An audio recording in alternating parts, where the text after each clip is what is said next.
Welcome to this video aims to show you how to cook tofu and vegetable skewers meal prep step by step. So, let's get started on this protein-packed journey together. Stay tuned for the full recipe. Ingredients: 1. Firm tofu. 2. Bell peppers. 3. Zucchini. 4. Red onion. 5. Soy sauce.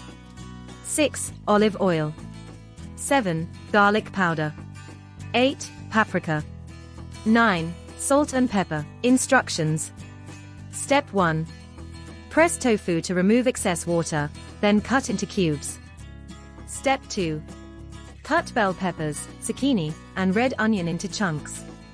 Step 3. Thread tofu and vegetables onto skewers. Step 4. Mix together olive oil, soy sauce, garlic powder, paprika, salt, and pepper. Step 5.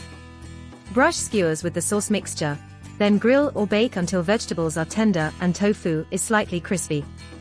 If you found value in today's content, don't forget to hit that like button and subscribe to our channel for more empowering videos on holistic health, self-care, and personal growth. Thank you for being a part of the Souda Wellness family. Until next time, take care, stay mindful, and keep shining bright.